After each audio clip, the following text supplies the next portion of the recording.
Good morning, everyone. Thank you so much for joining us for today's presentation. My name is Beth Hayden. Excuse me for 1 minute. I'm making sure I'm sharing. My name is Beth Hayden. I'm part of the State Library of North Carolina's Government and Heritage Library. The State Library is happy to host today's program to share important information about the release of the historical 1950 census.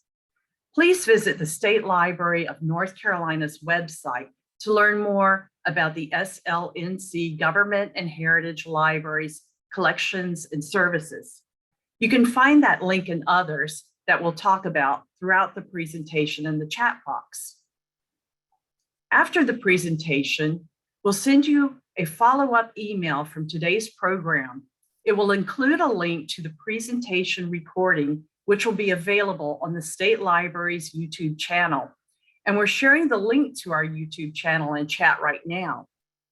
The email you'll receive will also include a research guide that we have created to help with the census research. It contains lots of valuable information about the historical census, along with research tips and how to access census data. It also includes information about the 1950 census release, along with links mentioned in today's program.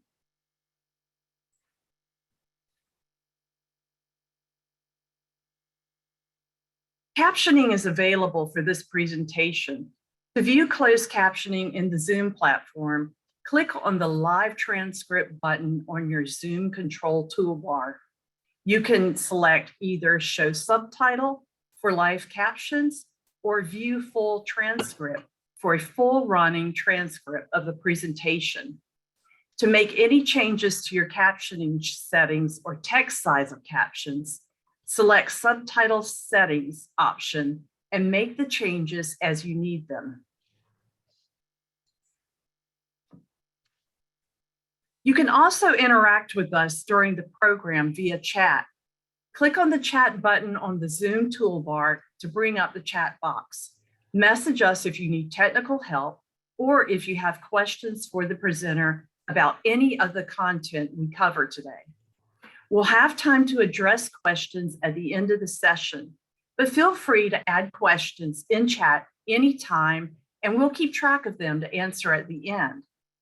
You can also unmute to ask questions at the end of the session.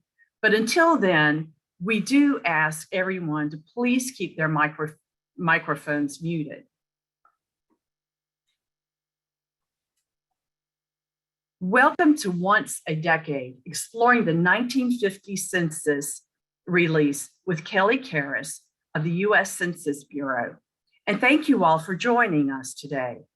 Last Friday, April 1st, the 1950 census was released for public use by the National Archives and Records Administration. Having this data now in the public realm opens up a world of research possibilities for historians, genealogists, sociologists, and researchers from many other fields. We are thrilled to have the Census Bureau's Kelly Karras with us today to explore the historical context for the 1950 census and to show how the census was conducted and what it contained. Kelly Karras is a United States Census Bureau data dissemination specialist for North Carolina and South Carolina. Her current position involves educating the public on the availability, extraction, and usage of the vast array of data on the Census Bureau's website. Kelly has worked for the Census Bureau for 15 years. She received a Bachelor of Arts and a Master of Arts in Sociology from the University of North Carolina. Over the past 13 years, Kelly has provided hundreds of census presentations and workshops for a variety of groups, including nonprofit and professional organizations, local and tribal governments, educational institutions, chambers of commerce, and business organizations. Thank you, Kelly. And with that, I'll turn things over to you. Okay. Thank you, Beth. Good morning, everyone. I'm excited to be here today to celebrate this once a decade event. And as Beth said, on Friday, April 1st, the National Archives and Records Administration released the 1950 Census population records. With the release of the schedules, the public will be able to use individual households' responses to the census to better understand the life of Americans as of April 1st, 1950. The 1950 census opens a window into one of the most transformative periods in modern American history. The 1950 census marks the first decennial census after World War II. It captured the first wave of post-World War II baby boom. It was a time of innovation and change as the world was moving into a computer age. As you'll learn today, the 1950 census was in many ways a springboard to the modern census. Due to increased coverage efforts, a new post-enumeration survey, and technological advances in processing schedules and tabulating data.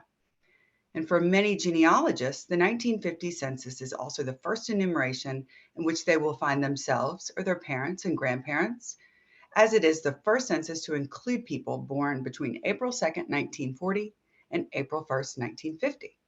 So let's get started.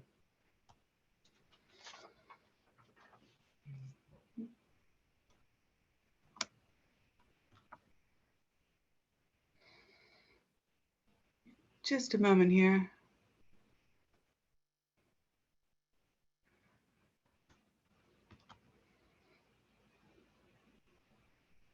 All right. Let's talk about what we'll cover today, the content for the presentation. I'll begin with a brief overview of the U.S. Census Bureau, who we are, what we do, and our mission. We'll talk about the 72-year rule, an agreement between the U.S. Census Bureau and the National Archives, which is the reason behind the once a decade release. We'll review some population and housing statistics released from the 1950 census and take a look at how things have changed. We'll talk about how the census was conducted in terms of operations, content, and census schedules. And schedules are another term for questionnaires. How technological advances allowed for innovation in 1950 census processing and tabulation. And I'll also provide numerous resources for independent research and learning on the 1950 census and share resources from not only the U.S. Census Bureau, but the National Archives and more. I'll also tell you how you can learn more about the statistical sides of things at the U.S. Census Bureau, the variety of both historical and current data available for areas large and small. And yes, that is Albert Einstein in the photo being enumerated in the 1950 census.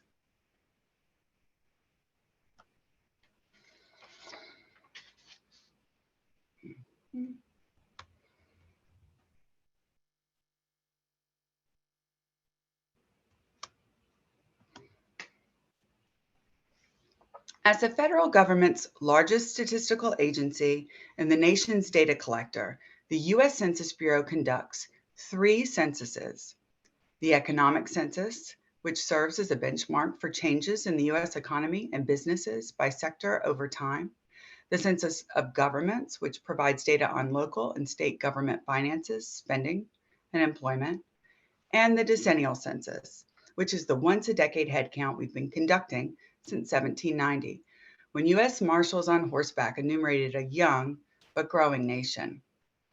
The decennial census is mandated by the Constitution, and the release of the individual records, the original census schedules from the 1950 census, is of course why we're here today.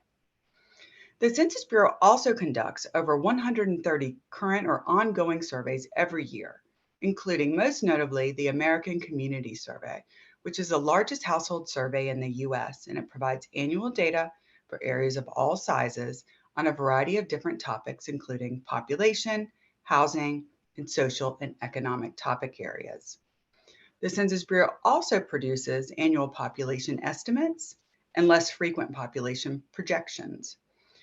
And this is our mission, to serve as the nation's leading provider of quality data about its people and economy. And why?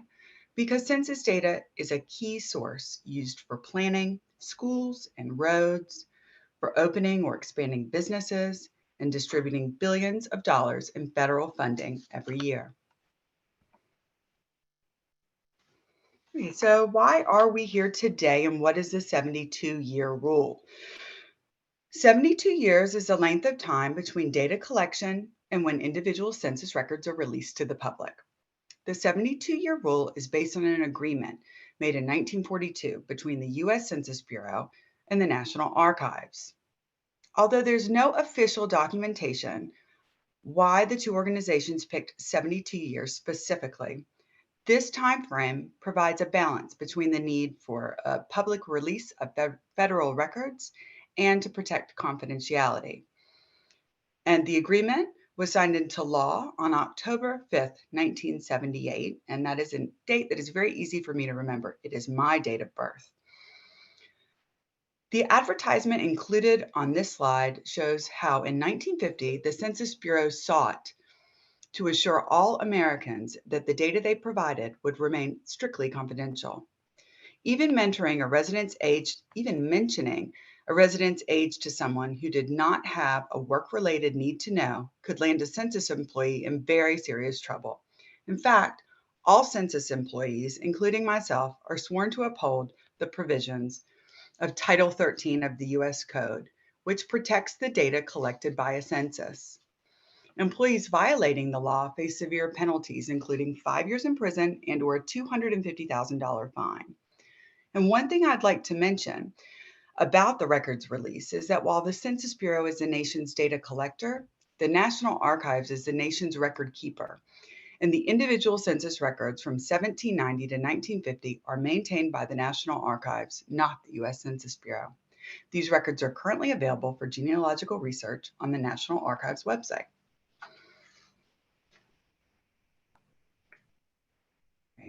Now let's explore some of the data that came from the 1950 census and take a look at how things have changed from then to now.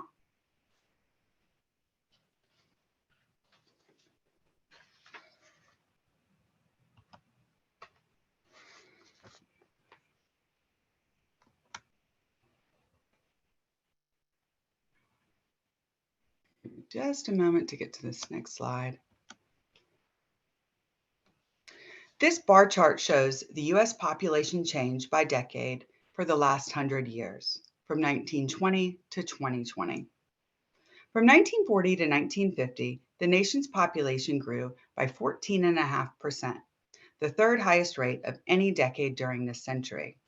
And the population continued to grow, and it grew very quickly during the 1950s, which experienced the fastest growth of any decade in the last century, with our nation growing 18.5% from 1950 to 1960.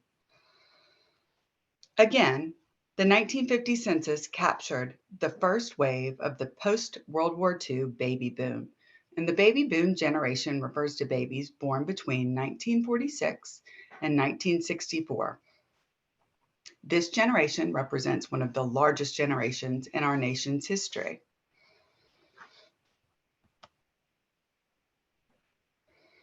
As we saw on the last slide, between 1940 and 1950, the United States grew 14.5%, and the total population as of April 1st, 1950, was 151,325,798.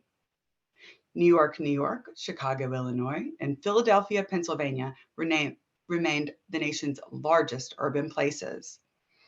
And with a population of 1.9 million in 1950, Los Angeles, California surpassed Detroit, Michigan to become the nation's fourth largest city. Western states saw enormous population gains, with California's population growing an astounding 53% since 1940, while Arizona and Nevada's population grew 50 and 45% respectively. The nation's foreign-born population decreased from 11.4 million in 1940 to about 10.1 million in 1950. The census found over 481,000 Americans living and working abroad for the federal government, serving in the military, or employed on a merchant ship. This is a significant increase from the population of almost 119,000 in 1940. And enumerators recorded over 16 million children under the age of 5, making it the largest population of any 5-year age band.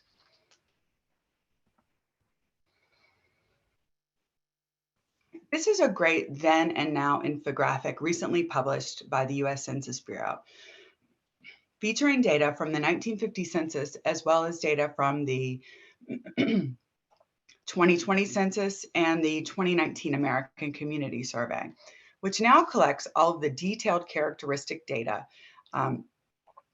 that were collected as supplemental data questions on the census from 1940 through the 2000 census. As you can see at the top left, the population more than doubled from over 151 million in 1950 to over 331 million in 2020. The center of population, which is where the nation would balance on a pin if all residents were of equal weight, moved from Louisville, Illinois in 1950 to Hartville, Missouri in 2020. Who said I do? In 1950, 70% of people 14 and over were married, compared to 50% 15 years and over today, a 20% decrease. Some of the largest differences we see here from 1950 to present day are in educational attainment at the bottom. Of the population 25 and over, the percentage of high school graduates went from 34% in 1950 to 91% in 2019. And the percentage of college graduates, those who completed at least 4 years of college, went from 6% in 1950 to 38% today. And finally, it's no surprise that we see a large change in the percentage of women in the workforce, up from 28% in 1950 to almost 48% in 2019. Now let's take a look at some of the housing data from the 1950 census. The 1950 census marked only the second census to collect a housing census along with the population census, the 1940 census being the first one to collect that data as well. In prior years, recent to 1950, particularly since the period of considerable housing activity in the 1920s and the Depression in the early 30s, there had been a growing need for not only the number of housing units, but data on housing quality, characteristics, and inventory. A fun fact, in 1950, more people owned homes than they ever had before. And the data also show that because of extensive in-migration, some areas experienced severe housing shortage, increased doubling up, and this stimulated new construction. And in other areas, out-migration created an oversupply and houses were lost to the inventory through obsolescence or abandonment. Now let's take a look at some of the statistical data. The number of dwelling units or housing units grew 23% from 1940 to 1950. Of the over 45 million housing units, nearly 34.2 million of these reported having exclusive or shared use of a flush toilet within the structure, while about 11 million reported having other or no flush toilet facilities. Approximately 73% of homes had access to a bathtub or shower, though 27% did not. And the majority of heated homes, 14 million, reported using coal, while 25 million cooked with gas. 94% of dwelling units had electric lights, 6% did not, and 80% had mechanical refrigeration. 95.7% owned a radio, and only 12% owned a television. And results of the 1950 census of housing, that portion, indicate that on a whole, people were better housed than they were 10 years earlier. However, in spite of improvements, there was still a substantial number of families in poor housing conditions. And please note that the housing data from the 1950 census is statistical data only and is not included in the individual records release from April 1st. The data were not microfilmed, and we don't know why. but it is not available.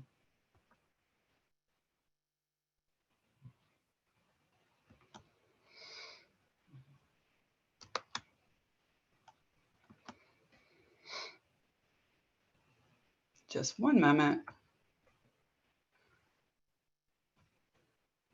Okay. All right. So let's talk about the operations schedule, schedules, content, and innovation. There's a lot to cover here. Under the direction of Roy Victor Peel, who's the U.S. Census Bureau director at the time of the 1950 census, this census marked a census of firsts in many ways. And we can see the beginnings of a modern day census in terms of the great efforts that you'll see that we use to increase the coverage and completeness of this census to provide the most accurate and reliable data possible. Also at this time, the Census Bureau was expanding its facilities, and it opened its doors to the National Processing Center, NPC, in Jeffersonville, Indiana. And this was the first census that wasn't exclusively managed by a Washington, D.C. office. And this addition remains today in a vital arm of U.S. Census Bureau operations and processing. And I've taken a tour of it myself, and it's pretty amazing.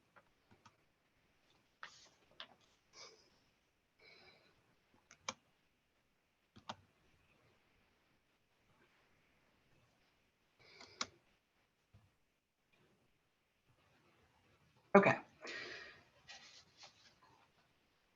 As I mentioned, there were many efforts to increase coverage and completeness.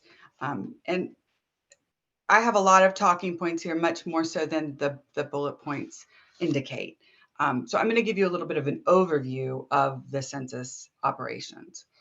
So you know the territory that we had to cover in the 1950 census. The operations encompassed the continental United States, the territories of Alaska and Hawaii, American Samoa, the Canal Zone, Panama Canal Zone, Guam, Puerto Rico, Virgin Islands of the United States, and some of the smaller islands and island groups within the United States' possession.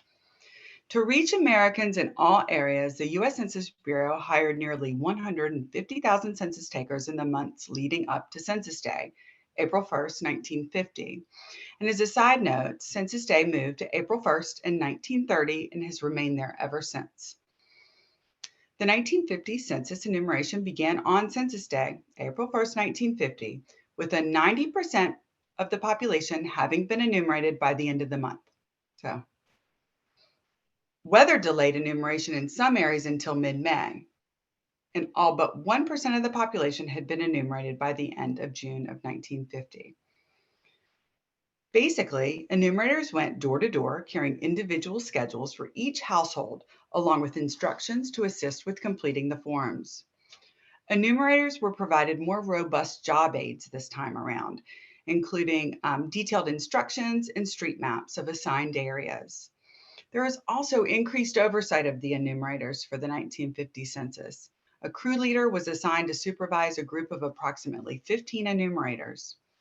The crew leader was responsible for helping enumerators with problem cases and for spot checking a sample of the dwelling units assigned to the enumerators. And you can learn how census takers were instructed to carry out these and other tasks in the enumerator's reference manual and the supplement to the enumerator's reference manual, which are both accessible through the 1950 link at the bottom of the slide.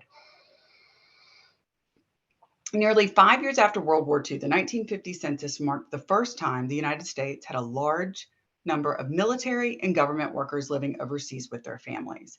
As a result, the 1950 census sought to collect data for the first time and made special provisions for the enumeration of Americans living abroad, American citizens living abroad and their dependents, including the armed forces of the United States, employees of the United States government, and the crews of vessels in the American merchant marine at sea or in foreign ports. And so this is a count that we still do to this day. The census of Americans living abroad was attempted through cooperative arrangements with the Department of Defense, the Department of State, the United States Maritime Administration, and other federal agencies concerned. So it was, it took a lot of different agencies to work through this count. And they took responsibility for the distribution and collection of specially designed census questionnaires for individuals and households. Other persons abroad were to be reported by their families or neighbors in the United States. However, the quality of that data was considered suspect, and they were not included in the published statistics. That would be just that small subset of other persons living abroad. And the Americans living abroad, the information is not included in the records released with the exception of those enumerated in U.S. territories. Okay, some other firsts include setting a special enumeration night of persons in hotels, tourist courts, and other places frequented by transients. This count happened on April 11th of 1950, and the Census Bureau still conducts, has a 1 to 3 day operation to conduct to enumerate transient folks living in transient locations. And in selected areas, the U.S. Census Bureau allowed households to self-enumerate for the first time in the history of the decennial census.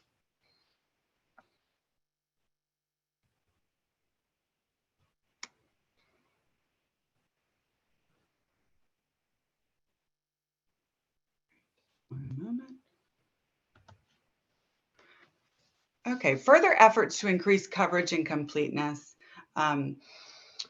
Missing person forms were published in local newspapers at the end of field canvassing operations. So persons who thought they had been missed could complete a form and mail it to the district supervisors. An infant card had to be completed for each baby born after January 1st of 1950, since experience had shown that babies are easily missed. Data collected on the infant cards, and you can see an image of the infant card on the slide, were used as part of the infant enumeration study to improve the census coverage of children. This is still a challenge the Census Bureau faces today to make sure that we get a complete count of children under 5, especially babies. The Census Bureau also did not microfilm these infant cards, so they will not be available in the release. Interestingly, more about the district supervisors, they made preliminary announcements of the population count in their area of coverage so that any complaints concerning the completeness of the enumeration could be submitted before the field offices closed. If the evidence indicated an appreciable undercount, a re-enumeration was conducted. It's certainly not something we do today, and I think it's very interesting. And for the first time, a post-enumeration survey was instituted as a further check on the accuracy and completeness of the count. And this is also something that we do in current censuses as well. We've done it every census since 1950. And for this post-enumeration survey, the Census Bureau recanvassed a sample of about 3,500 small areas and compared these to the original census listings to identify households that may have been omitted in the original enumeration. In addition, a sample of about 22,000 households was re-interviewed to determine the number of persons likely omitted in the initial count. And following these procedures really improved the coverage of the 1950 census over that of the 1940 census. Okay, now let's talk a little bit about the content, the questions that were asked, and the kind of information that you can expect to find when accessing the 1950 census records. And the questions asked were similar to those asked on the 1940 census, including date of birth, sex, race, relationship to householder, marital status, and employment. The full population was asked 20 questions, which was much less than they were asked in 1940. I believe that one was 38 questions. So the full population was only asked 20 questions. And we're going to talk about the sample questions in just a minute. But as I mentioned, the housing questionnaire, although it wasn't microfilmed and isn't part of the census records release, it is part of the statistical data, and we looked at that earlier, and it includes questions about the type of living quarters, house, apartment, trailer, tent, etc., and its condition, availability and type of kitchen and bathroom facilities, radio and television ownership, heating and cooking fuels, and the amount of rent or mortgage. And so the aggregated data is available on the website, and it's not clear why the questionnaires were not microfilmed. Okay, and this is just, there's a screenshot of the schedule, just a piece of it. It's really hard to show it. There's so much information on all of the schedules. The enumerators asked additional supplemental questions of 20% of the sample. And those questions, if you're familiar with the questionnaire or it's something you would like to look into, the 20% questions were questions 21 through 33. So those questions were asked of 20% of the population. And an additional 5 questions were asked of a 3.5% sample, and those were questions 34 through 38. And there are direct links to the questionnaire at the end of my presentation. So some of these 20% supplement questions include parents' country of birth, which I know is for genealogists, or at least myself as a very amateur family researcher, is, it's always key to check, just because my family are immigrants. Place of residence 1 year ago, not working, if they're not, looking for work, and how long. And also whether or not they'd ever been in the armed forces. And a couple examples of the 3.5% sample questions include number of children, and if married, if they had ever been previously married. That was an interesting one. The Census Bureau produced a number of census schedules for use outside of the continental United States. These schedules included many of the same questions as the stateside schedules, but had some area-specific modifications. For example, the 1950 schedule in Alaska omitted the designated sample question lines and instead asked all Alaskans many of the same, the stateside sample questions. So almost all Alaskans were asked all of the, not only the original 20 questions, but the sample questions as well. In Hawaii, the Census Bureau modified the schedule to ask families about their place of residence on Victory Day in Japan. And forms for American Samoa and Guam were shorter and did not include sample questions and collected less personal characteristics data when compared to the stateside schedule. And there were no sample questions on the U.S. Virgin Islands schedule, while the schedule used in Puerto Rico was printed in Spanish. And the overseas Americans, we talked about this before, were enumerated in a much abbreviated schedule with the assistance of other federal departments. I just wanted to point out a couple of schedules that I thought were interesting here, in addition to the general population schedules and the schedules for other territories. Census takers also completed approximately 33,000 Indian reservation schedules for residents of certain American Indian reservations. And the crews of vessels and overseas American schedules counted Americans who were not living in the United States or did not have a usual place of abode within the United States at the time of the census. And again, the overseas American schedules were not microfilmed and will not be available, except with the ones that were included in the island territories.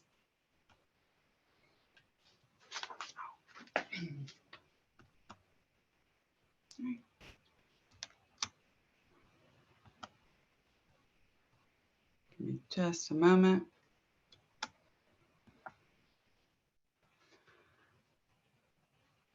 Okay.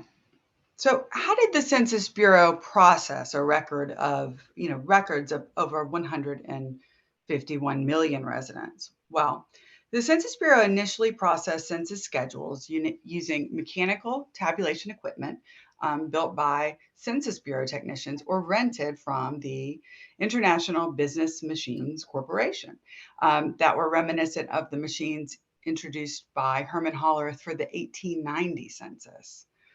And huge volumes of data were transcribed from schedules to paper punch cards, approximately 200 million for the stateside population and housing schedules alone. And these punch cards were then fed into mechanical sorters and tabulators that then tallied the data. So this was quite a process, laborious and time-consuming, and made much easier, sped up considerably following the installation of the UNIVAC-1, the first commercial computer built for a civilian federal government agency. And we know it was in fact the first because the serial number on the computer read 1. Dedicated in June of 1951 at a ceremony, UNIVAC-1 was soon processing 1950 census data by converting information contained on the punch cards to computer code stored on magnetic computer tape. Tabulations that required 5 or more lengthy sorting operations could rapidly be completed in a single run by UNIVAC. So it made it so much easier. And believe it or not, the Census Bureau continued operating computers with direct links to UNIVAC-1 until decommissioning the mainframe computer in 2010.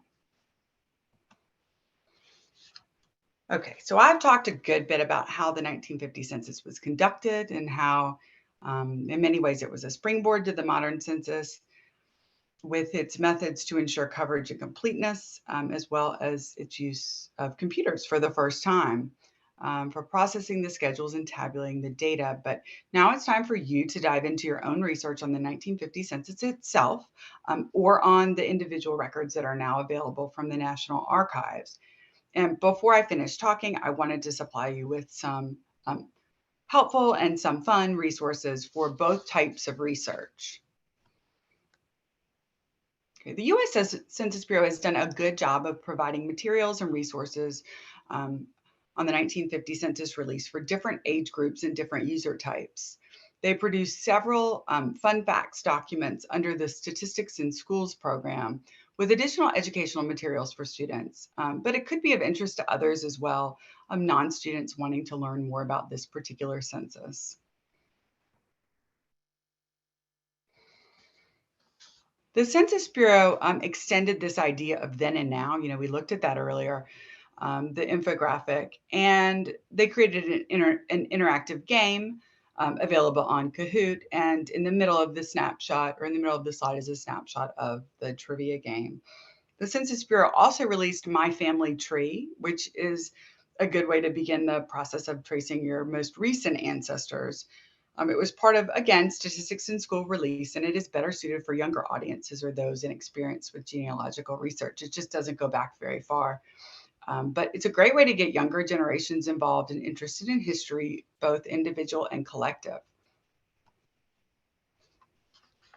The U.S. Census Bureau released a toolkit after the official release of the 1950 census records.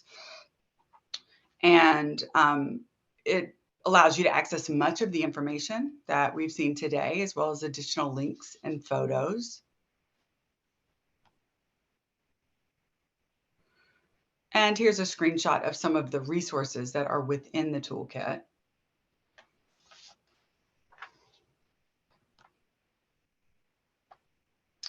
And I'm providing some additional links from the Census Bureau that I thought you would find useful, including, I know I specifically mentioned the link to the questionnaires, and they are at the bottom of the list. But I want to point your attention to one link.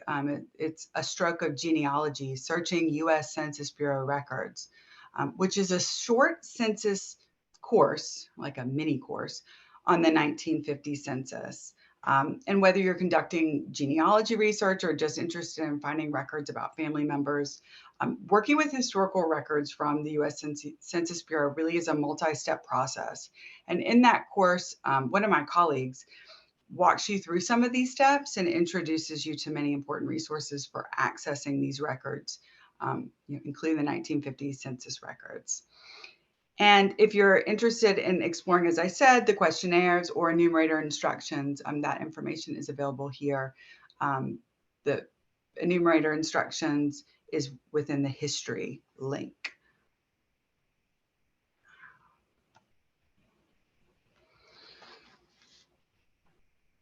I also wanted to point out a relatively new series that the Census Bureau is actively releasing, and it's called America Counts. And America Counts does an excellent job of taking data releases, and instead of just showing you data tables or statistics as we usually do in our press releases, um, this really highlights relevant data and uses it to tell a story on a particular topic or trend. And I think they do a fantastic job of taking the data and really putting it into perspective and making it very interesting. So I urge you to check that out. And they've done that here with the 1950 census release. And this is some links from the National Archives and Administration. And I think now they fall under the umbrella of that 1960 census webpage they created. But nonetheless, it's all accessible through their site. And there is a very interesting lecture series and a robust Q&A section available from the National Archives. And I was recently on Family Search doing some research on my own ancestors, unrelated to the 1950 census. It was before the release, but I found some really interesting infographics and articles on their site as well. So I wanted to highlight that. I was really impressed with the content that they provided. This is just a snapshot, but it could be useful to you as well. And it's certainly a good source for researching family ancestors. And one more thing I wanted to bring to your attention, that the U.S. Census Bureau provides a fee-based service called the Age Search Service, which can provide proof of age, like proof of existence in a census, via a certified document that you will receive. And it can be used in place of a birth certificate as evidence to qualify for Social Security benefits, obtaining a passport, and more. And it's not often that I come across people who need this service, but for those who do, it's invaluable. So just keep that in your back pocket and spread the word if need be. Note that because of the 72-year rule that we talked about in the beginning, records from the 1960 to 2010 censuses can only be obtained by the person named in the record or their heir after submitting the BC 600, which is the form number of the age search. Okay, if you're interested in learning more about anything census related, including how to access the variety of data that's available on census.gov free of charge, you have a couple of options. You can go to online to Census Academy, which is accessible through census.gov, and it's our online educational hub, and it contains data training webinars. There's also information on the 1950 census, data gems, which are very short instructional or informational videos. They're maybe like 2 or 3 minutes, and data courses as well, where you can learn at your own pace. So this is a relatively new addition to census.gov, and it features a lot of my colleagues providing webinars and creating these data videos. And it's if you have time, it's a really great resource to check out and learn more about census data. Or you can also contact our Ask Data line, the 1-844 Ask Data, if you have any data questions or you would like a data training or presentation. And contact the number and we can put you in touch with one of our local data specialists. I myself cover North and South Carolina, but I have many colleagues who cover the rest of the United States, and we can provide you with whatever it is that you need data-wise. And don't hesitate to reach out. We're here to help. I've provided my email address here, and we also provided the Ask Data information again, just because if you're outside of the coverage area, it's best to contact that main line and they can funnel you where you need to go in terms of staff that can assist you. But that's all that I have today in the presentation portion. And I thank you for listening and sticking with me. And I look forward to your questions. I'm going to give you back control here, Beth.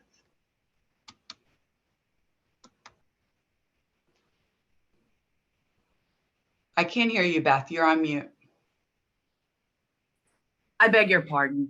Thank you, Kelly, for so much vital information about the 1950 census. where it sits in the history of the census and innovations that led to the modern census, what information we can expect to find, as well as so many important aspects that'll be vital for researchers to have in their research toolkits. So let me see, I'm having a little trouble here. There we go. Before we get started with the questions, we want to ask you to complete a short survey to tell us how we did, how we can improve, and what future programs you'd like to see. The link to the survey is being shared now in chat.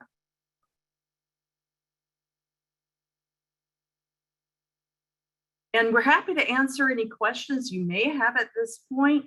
And I encourage you to post your questions in the chat box. And let's see what we have that's come through from chat already. And the first question is, will my grandfather be enumerated? He was serving in the military and fought in the Korean War soon after the census was taken. So, would you like to take that, Kelly, or I can? I'll let you start, and if there's anything to add, I'll add. Well, the main thing to do is to determine where he was on April 1st, 1950. Because if he was still in the United States, he would be enumerated there.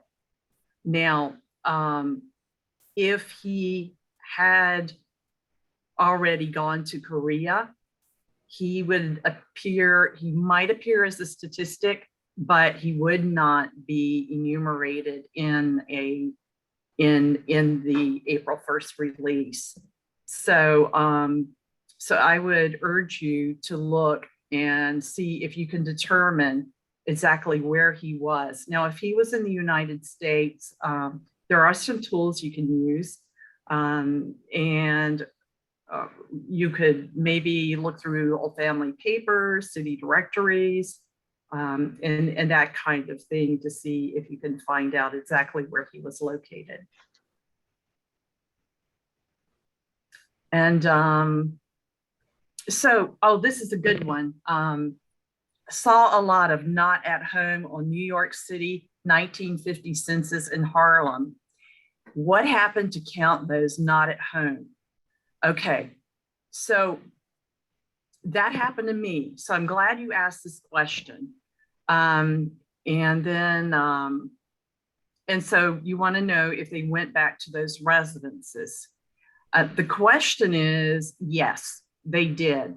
Now, what happened to me, I was looking for my grandparents in Wilmington, and I looked at the enumeration district. I got the enumeration district, and when I came to their address, it said not at home. But there was a note that said, see line 76. Well, the enumeration district maps, or no, the sample, the questions, the forms that I saw with all the names listed by household, there were only 42 of them. And so I was thinking, well, what on earth?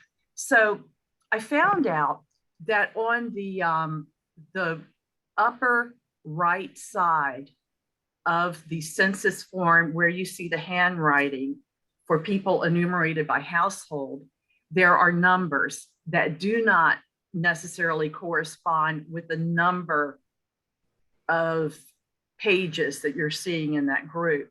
And in that group of 42, I had to look at the pages, at the numeration on the top right, and I did find one in that group of 42 pages that gave that number.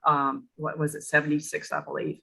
So just go through those enumeration papers and see if you find notation about that.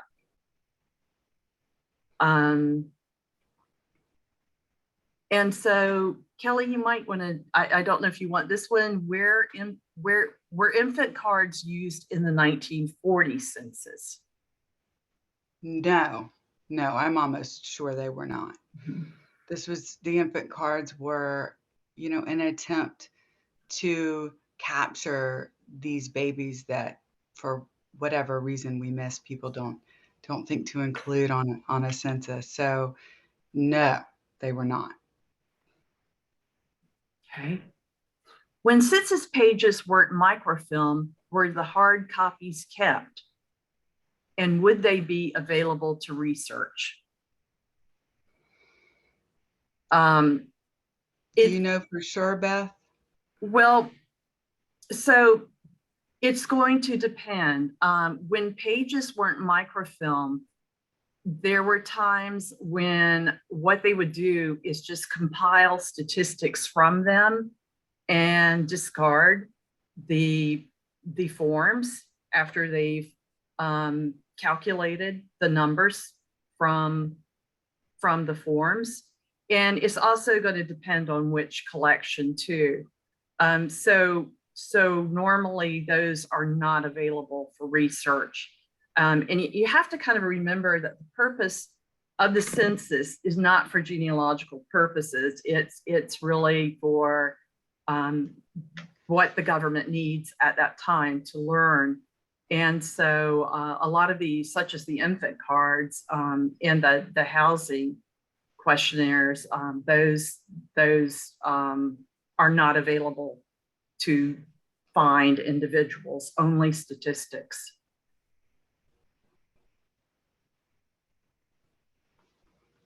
Let's see.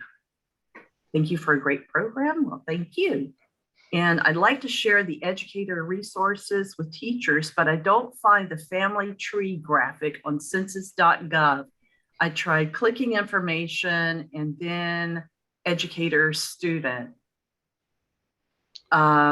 Okay, I believe someone has found this and we'll put it in chat. Mm-hmm. And Kelly, would you be able to talk a little more about the missing persons forms? How is the data integrated into the larger enumeration? And are they included in the 1950 data release?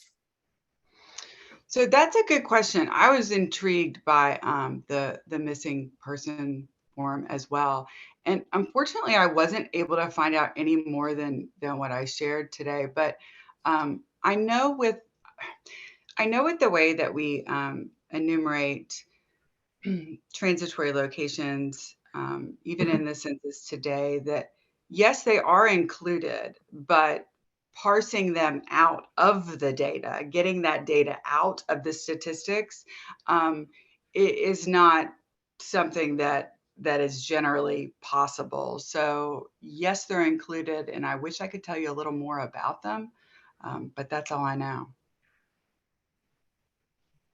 Okay, thank you.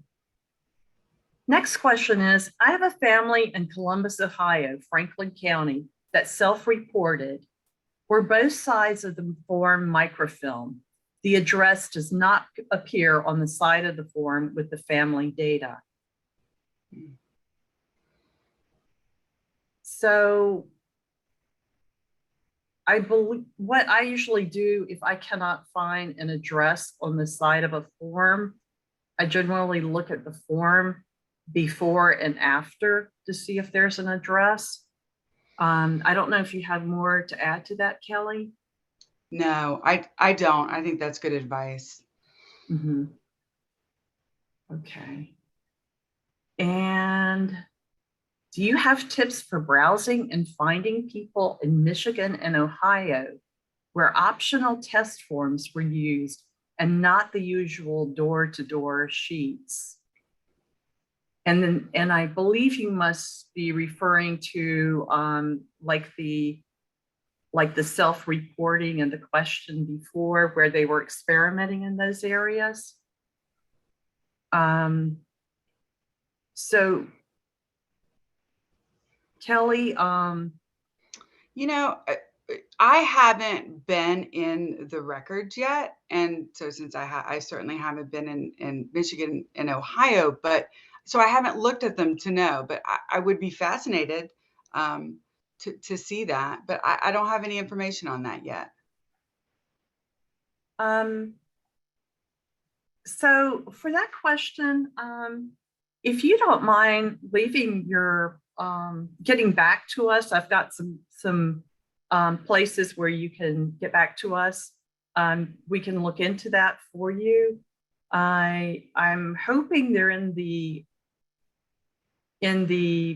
National Archives collection, but we can certainly look into it for the individuals.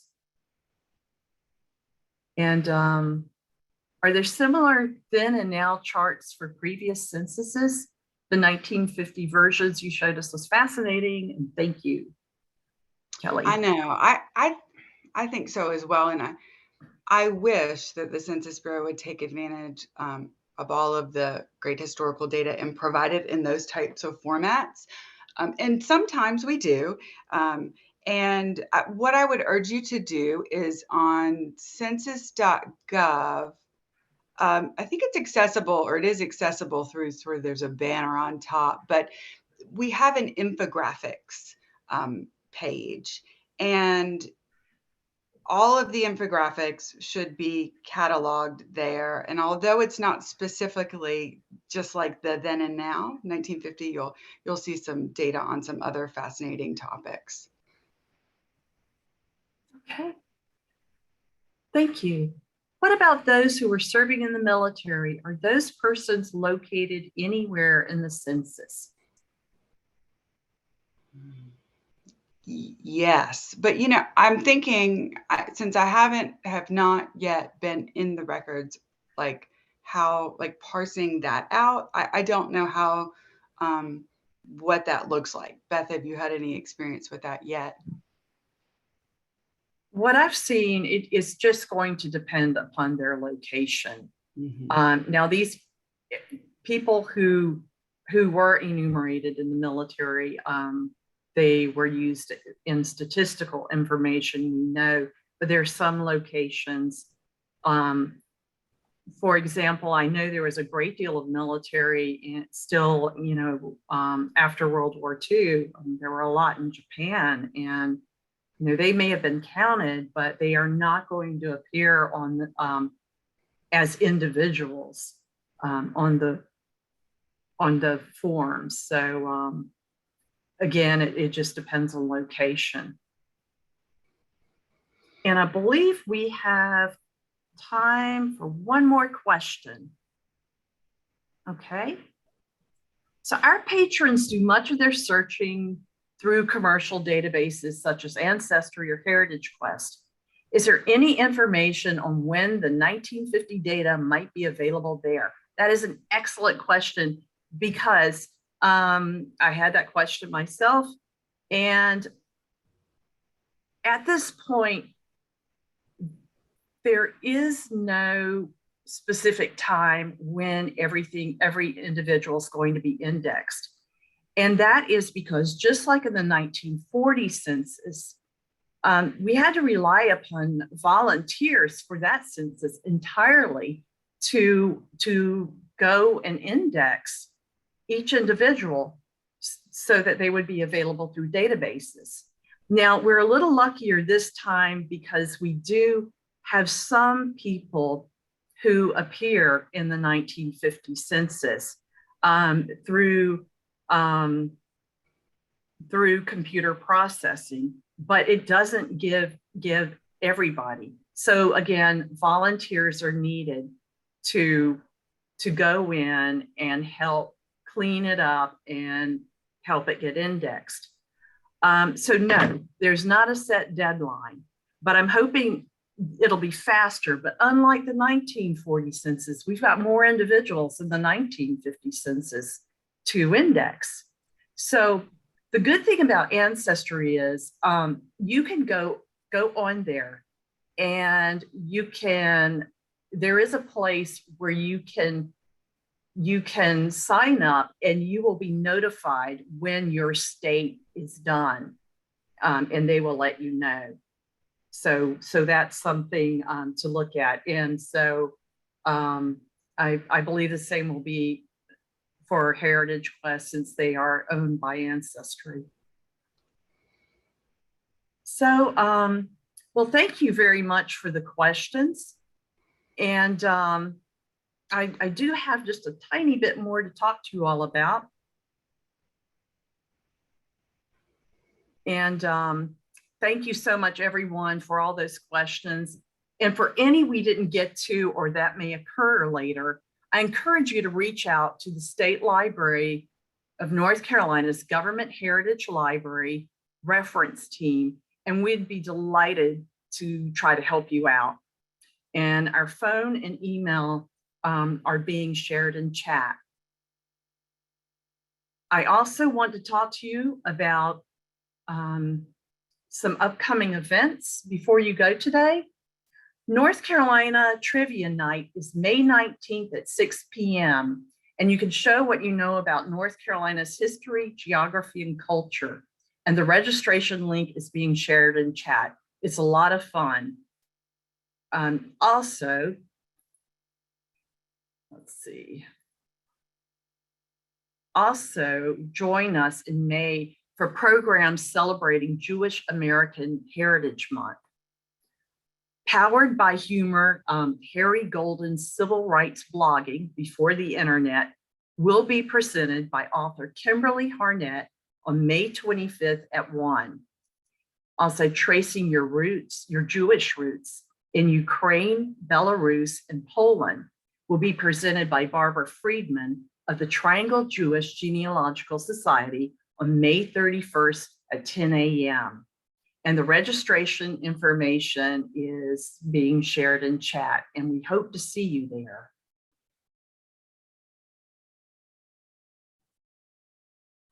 And thank you again for taking a moment to fill out a short survey to tell us about your experience with today's webinar and your interest in future programming. If you haven't had a chance to grab that link, we're going to share that in chat as well.